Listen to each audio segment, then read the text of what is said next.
الممارسات السليمة والسلوك المهني. والآن تتجه الكلمة لضيفنا الكريم السيد غوسيب فيغاس، والذي سيلقي الكلمة الرئيسية لهذه الندوة، والتي هي بعنوان الحوكمة، الفرص والتحديات. ضيفنا الكريم هو رئيس اللجنة الوطنية للشركات المدرجة في بورصة إيطاليا، فليتفضل الضيف مشكورا.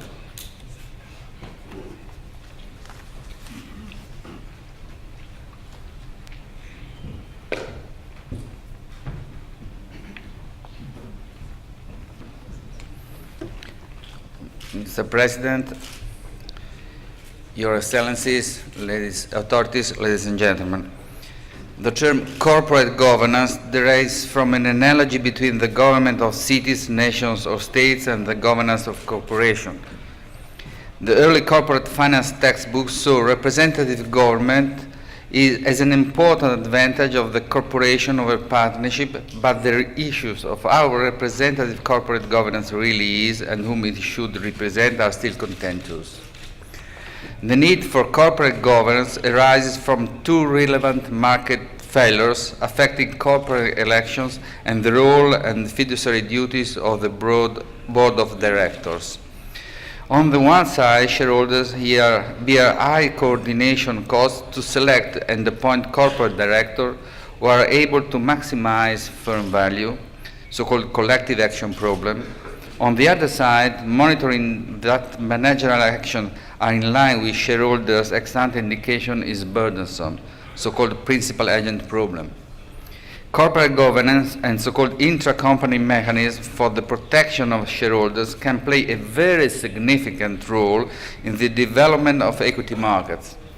The link of causality, documented by ample economic literature, is simple. If company law protects minority shareholders adequately, saving flow to business through the stock exchange and share ownership broadens. On the contrary, undeveloped equity markets and high ownership concentration can be symptoms of their insufficient protection. Agency problems are magnified when corporate ownership is dispersed, and it is in the USA and UK because the interests of management and shareholders are not aligned. The main aim for corporate governance in USA and the UK is then to alleviate the conflict of interest between dispersed small shareholders and powerful controlling managers, given that listed companies controlled by larger blockholders are relatively few.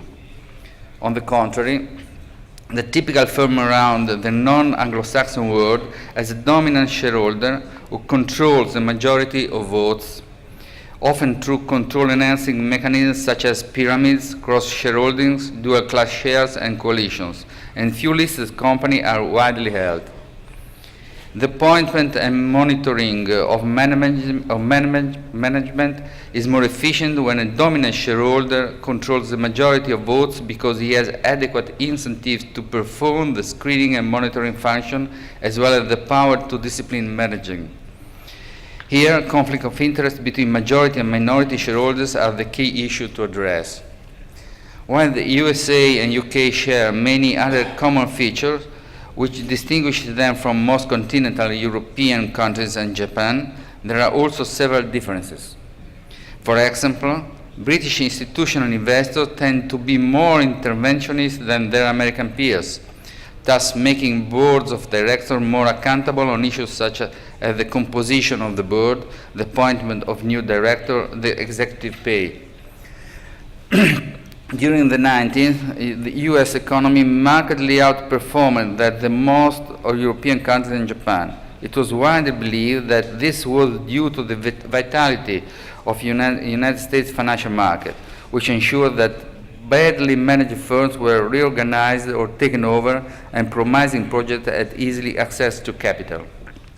The focus on shareholder value as a principal measure of a company's performance was seen to be a powerful force for inducing managers to pursue profits. Other countries then followed, and the US other countries then followed the US model emphasizing the importance of shareholder value and enhancing the constant stability of listed companies as an instrument of discipline. In Europe, and to a lesser extent in Japan, additional pressure to make these changes came from the growing influence of United States and UK institutional investors as shareholders in European companies.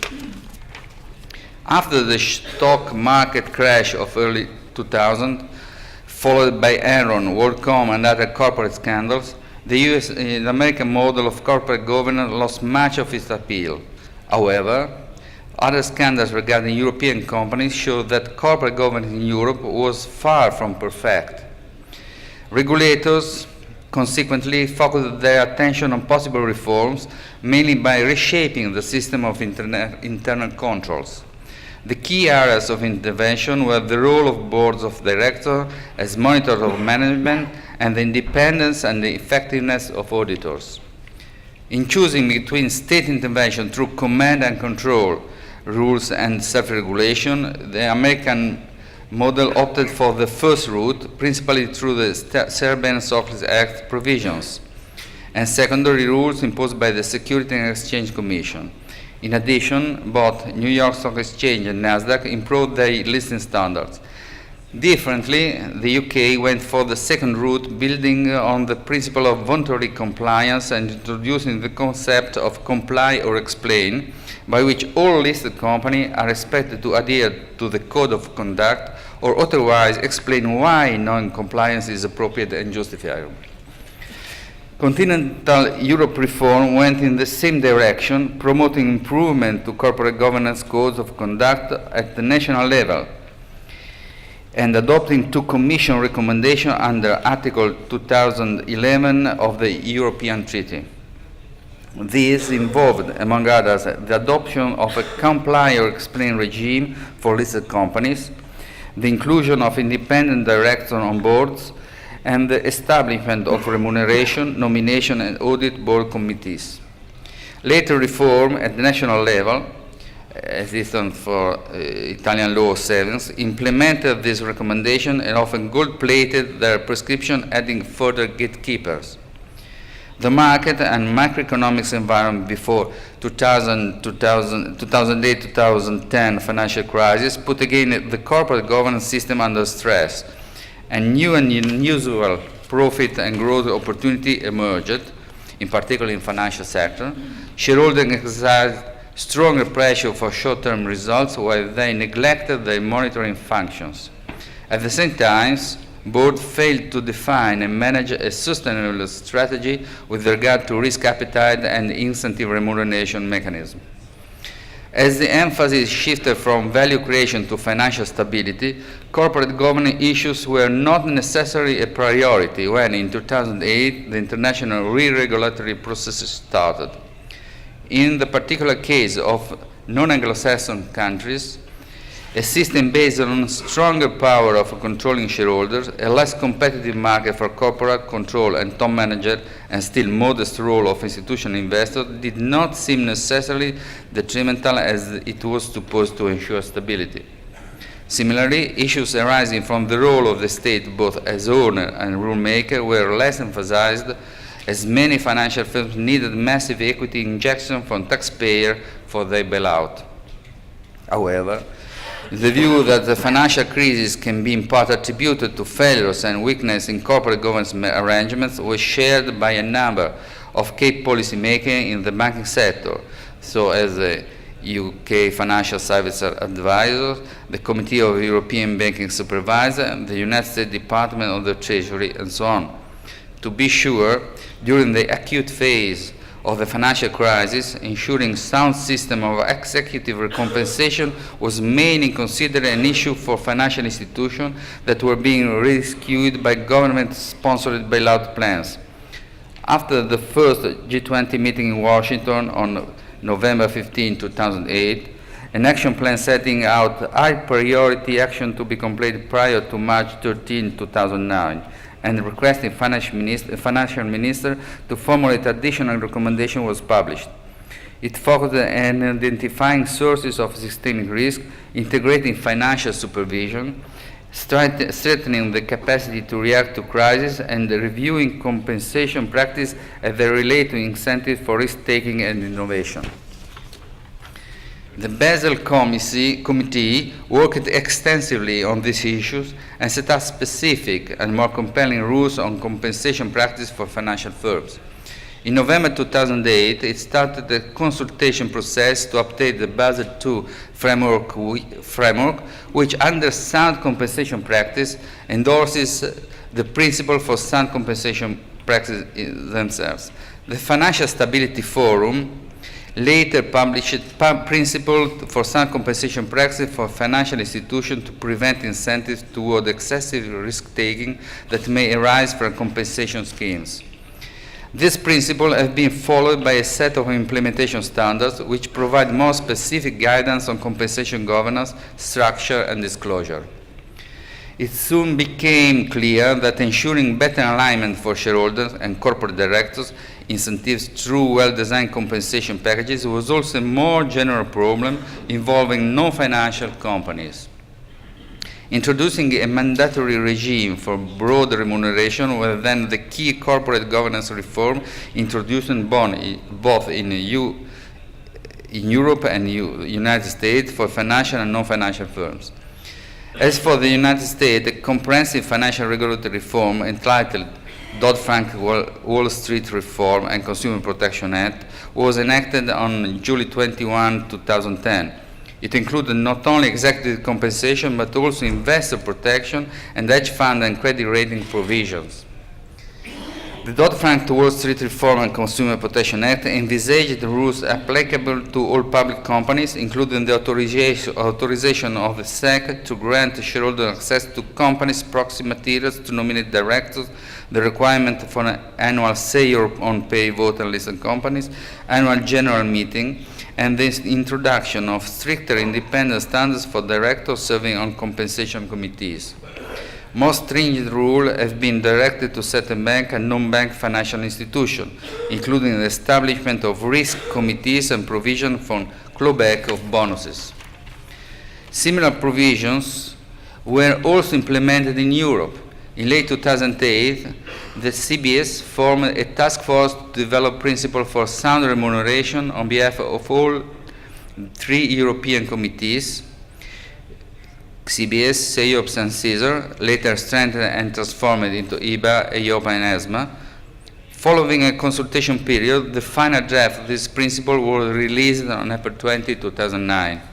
It addressed both banks and regulating authorities within the EU, focusing on the alignment of company and individual objectives, transparency toward internal and external stakeholders, governance with respect to oversight and decision-making, performance measurement, and form on structure of remuneration. On April 29, 2009, the European Commission announced that it would issue two recommendations on executive compensation for member states to incorporate into national law, one related to financial institutions and the other to all listed companies. Rules relating to financial institutions were organized according to 5 themes: structure of remuneration policy, performance measurement, governance of the pay setting process and internal oversight over pay awards, enhanced disclosure of the pay setting process and remuneration policy, including details of performance criteria, and finally regulatory oversight, with the last 3 issues being applicable also to non-financial institutions. To summarize, in the aftermath of the 2008-2010 financial crisis, the international debate on corporate governance has been concentrated on executive compensation in financial and non-financial institutions. However, once the exceptional circumstances of the last few years will be over, we hope as soon as possible, of course, there will be a need to go back to the overall system of corporate governance as a booster of competition and value creation, which are essential drivers for economic growth. A system of institutional and market mechanisms that allows shareholders to minimize the risk of management inefficiency, shrinking, or fraud is a prerequisite of attracting investment and fostering growth through the stock exchange. The European and Italy have already done some steps in this direction. The equity market has always played a modest role in Italy, which is a bank-based economy. In the last decade, stock markets undergone a further contraction, only partially explained by unfavorable macroeconomic conditions. In particular, between 2001 and 2012, the number of Italian listed companies remained less than 300, and the proportion of capitalization to GDP almost halved, from 47 to approximately 22%. Dividends amounted to more than capital increases, and every year resources of an average of to 12.9% of capitalization were returned to shareholders. Despite the real economy is by and large sound, the potential of attraction of the Italian economic system is still too low compared with that of its peers. On the supply side, the undersizing of Italian stock exchange is rooted in a structural fragmentation of our productive system into a very high number of small and medium enterprises. Due to its high number of dynamic small and medium enterprises, Italy has one of the largest manufacturing industries in Euro area. With a 16% share, it is the third largest in real terms, just behind France, and after Germany, of course. Most firms are export-oriented. Italian foodstuff, clothing, and furniture are known globally, but their engineering products, chemical and petrochemical industry, as well as the motor vehicles, are also top sellers. Top exports are represented by pharmaceutical, basic metals, electronic and mechanical engineering products. Italy's trade is highly diversified across partners, and the trade balance is positive with respect to the developed North American countries and dynamic Asian countries. In spite of their vitality, few Italian small enterprises are able to make the dimensional leap that would allow them to explore new markets and exploit new business opportunities. In fact, they are reluctant to go public because they are too small to cope with the fixed costs associated with listing and are not willing to accept greater transparency and contestability. In addition, the development of trading platforms dedicated to medium-sized enterprises is unsatisfactory. Many dynamic and profitable medium enterprises can meet their financial needs only by resorting to bank finance because of the obstacles they face to access the financial markets.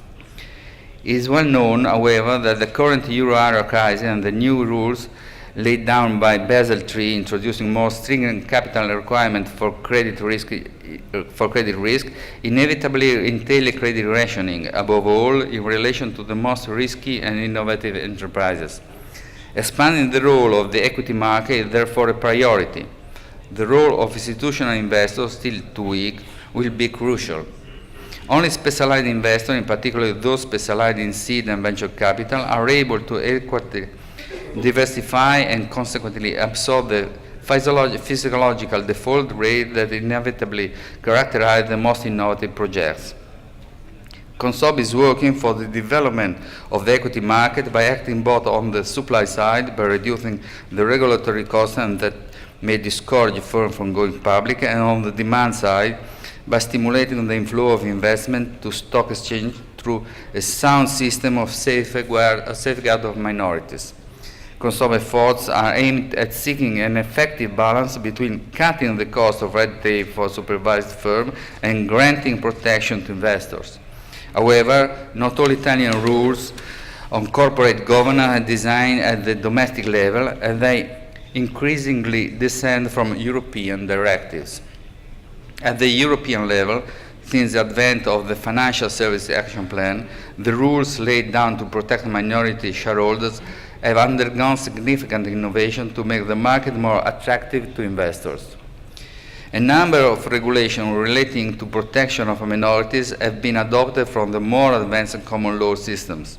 For example, with the Shareholder Right Directive, participation in corporate decision has been simplified, making the convocation of shareholders' general meetings and exercising voting right easier. Changes in the area of directors' remuneration, which I mentioned before, constitute another piece of a regulatory mosaic which aims to increase the transparency of listed companies and to govern the conflict of interests. Shareholder communication will with the board of directors is gaining vital importance in corporate governance practice across Europeans as investors, as in particular in the institutional investors, demand an increasing say in firm decision. The European Green Paper recognized the important role of shareholders, focusing on possible measures to take in order to encourage active shareholders' participation and to realize a more efficient corporate governance systems. The new European rule on shareholder meetings, resulting from the implementation of the Shareholder Right Directive, pursued two aims: enhancing shareholders' rights in listed companies and tackling hindrances to cross-border voting. In order to do this, different provisions are provided. First of all, the directive enhances investor engagement by ensuring that shareholders are able to cast informed vote at the general meeting, having sufficient time to consider the relevant information documents. Secondly, it introduced the right to pull items on the agenda and to table draft resolutions.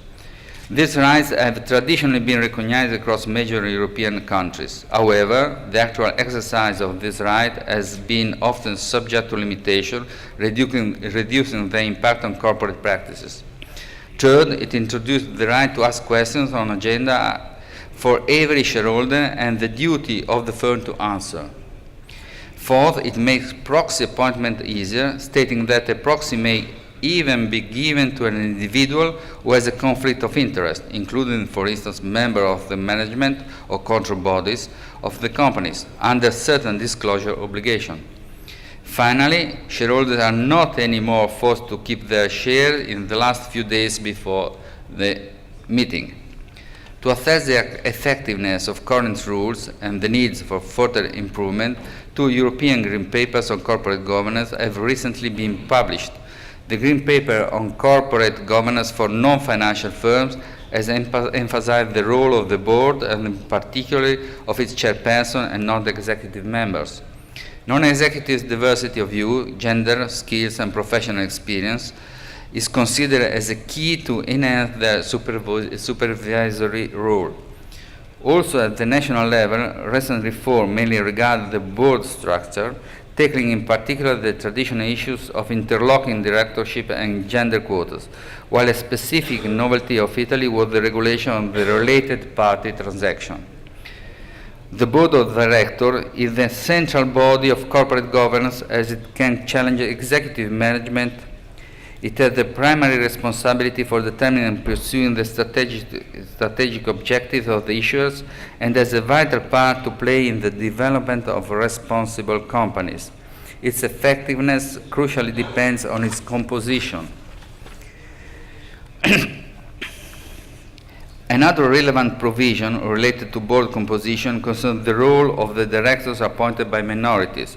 The process leading to board election is a key issue in corporate governance and has come in the spotlight after the financial crisis. Italian regulation in this field is unique. It has been mentioned by the European Commission in the Green Paper on Corporate Governance as a possible leading example. Since 2007, all listed companies are required to reserve at least one board seat to minority candidates. Hence, also shareholders with a small stake, so said minority shareholders, can present a slate and appointed director. The rationale behind this provision is clear. A minority director can pursue the interest of non-controlling shareholders better than any other director. A widespread phenomenon which could undermine the effectiveness of board functioning is the interlocking directorships, defined as a situation in which a person affiliated with one organization sits on the board of directors of another organization. Two are the main negative consequences of this phenomenon. First, interlocking can reduce the monitoring effort exercised by the board because the directors are busy. Second, interlocking may foster collusion, either in the product market to the detriment of competition and consumers, and in the takeover market, where interlocked firms help each other to prevent unwanted acquisition. Despite criticism, interlocking directorates are diffused all around the world as documented by a growing literature. In order to limit the phenomenon, the government has recently introduced a provision expressly prohibiting interlocking directorship in the financial sector. The prohibition applies to holders of a seat in a managerial, supervisory, and control bodies, as well as officers charged with managerial duties in companies or group of companies active in the banking, insurance, and financial market that hold or exercise similar offices in companies or group of companies active in the same product and geographical markets. Last but not least, let me mention the provision related to gender quota. The importance of diversity in corporate board has been extensively shown in the empirical literature. The gender diversity issue is now also driving a policy debate which is leading a number of European countries to introduce some kind of compulsory quotas. Let me secondly focus on the issue of related party transaction. Agency problem and tunneling are traditional features of corporate governance in Italy. In a system of concentrated ownership, majority shareholders have both the incentive and the means to monitor managers, but they also face a temptation to extract private benefits of control to the detriment of minorities. Bilateral transaction between the company and its controlling agent, generally referred to as self-dealing, raise major concern for minority protection in that the transfer price could favor the controlling or related party at the expense of the outside investors. A new regulation on related party transactions has been enforced in Italy since the beginning of 2011. The new rules cover both disclosure and approval by defining the procedural steps that companies must take to ensure the fairness of the company. The disclosure and procedural requirements are differentiated depending on the transaction magnitude. While a general procedure is envisaged, stricter approval requirements are to be followed and when the transaction is material. Both procedures rely on independent director as the primary gatekeeper in charge of ensuring the fairness of the company. Ladies and gentlemen, as I mentioned at the beginning, corporate governance can play a very significant role in the development of equity markets. If minority shareholders are adequately protected, saving flow to business through the stock exchange and share ownership broadens. Consob aims at easing the development of the Italian equity market by enhancing investor protection and minority rights. At the same time, Consob is aware that reducing unnecessary regulatory burdens is vital. While increasing consumers' confidence in the financial market is the key to foster the demand for equity. Cutting the red tape is crucial if we want to provide companies with the appropriate incentives to go public. Last year, Consob faced these challenges through an ad hoc working group that I personally chaired. Open to all relevant stakeholders, it aimed at reducing to the minimum all the unnecessary burdens that were accumulated in past schemes of regulation. As a result of the process, the Italian financial market regulation is now perfectly in line with the minimum European standard. It refrains from so-said gold plating of the European law, while it concentrates further effort in a few key areas where the Italian market characteristics require enhanced investor protection. I believe an appropriate balance of investor protection and essential regulation is the best way for welcoming and encouraging Italian business and foreign investment. Thank you very much.